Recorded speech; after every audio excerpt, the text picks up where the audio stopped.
কুরবানি ঈদের দিনটি ছিল আমার কাছে বেশ আনন্দের। ঠিক ঈদের দিনের বিকেলে ৩টার দিকে বের হয়ে গিয়েছিলাম উদ্দেশ্যহীনভাবে।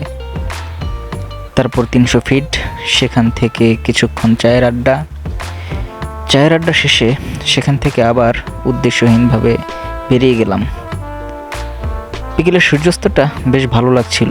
এর মধ্যে আমাদের মতো কিছু পাগল তারাও বেরিয়েছে ঘোরার উদ্দেশ্যে।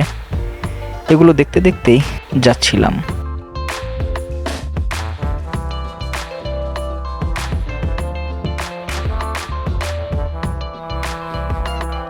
পরন্তু বিকেলের সূর্যটা বেশ ভালোই লাগছিল।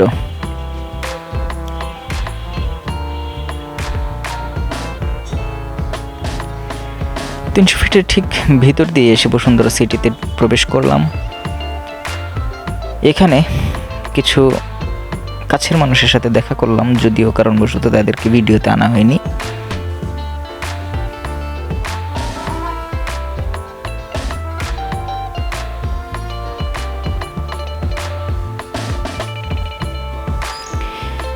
ঈদের দিনটা কারোর জন্য বেশ আনন্দের, আবার কারোর জন্য একটু কষ্টের। ছিন্নমূল মানুষের মাংস বিক্রির এই হাটটি দেখতে দেখতে তাই মনে হচ্ছিল।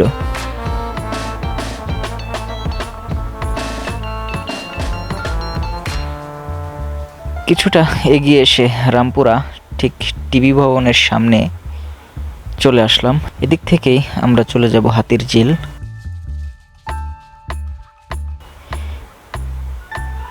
অনেকদিন পরে রামপুরা টিভি ভবনের সামনে চলে আসলাম। যারা বাংলাদেশ টেলিভিশনের সম্প্রচার ভবন দেখেননি, এখানে আসলেই বাংলাদেশ টেলিভিশনের সম্প্রচার ভবনটি দেখতে পাবেন।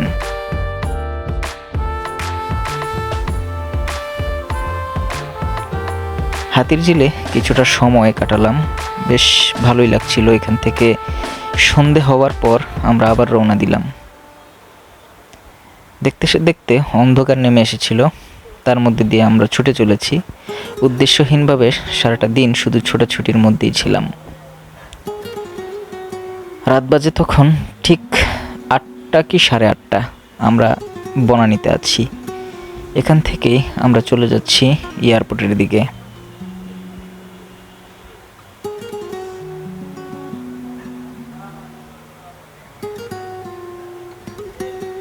এটা হচ্ছে এয়ারপোর্টের সেন্টার পয়েন্ট। এই সেন্টার পয়েন্টে আপনারা হয়তো অনেকেই আসেননি। এখানে আসলে আপনারা অনেক কিছু পাবেন। খাবারের জন্য বিখ্যাত সব ব্র্যান্ড, এবং এখানে বাচ্চাদের খেলার একটা সুন্দর স্থান আছে, যেটা হয়তো অনেকেই আশেপাশের জানেন না।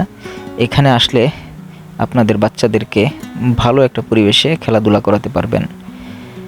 এই প্লে ইয়ারটাতে টিকিটের বিনিময়ে এখানে বাচ্চাদেরকে খেলাধুলার সুযোগ করে দেওয়া হয়। আর এখানে সিনেপ্লেক্স আছে। স্টার সিনেপ্লেক্সে আপনারা চাইলে সব ধরনের মুভি দেখতে পারবেন। আর এখানের পরিবেশটা অনেক ভালো লেগেছিল আসার পর।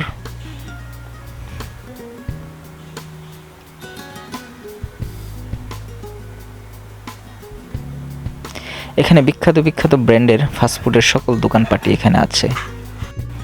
ভিতরের পরিবেশটা খুবই সুন্দর, আপনারা আসলে উপভোগ করতে পারবেন।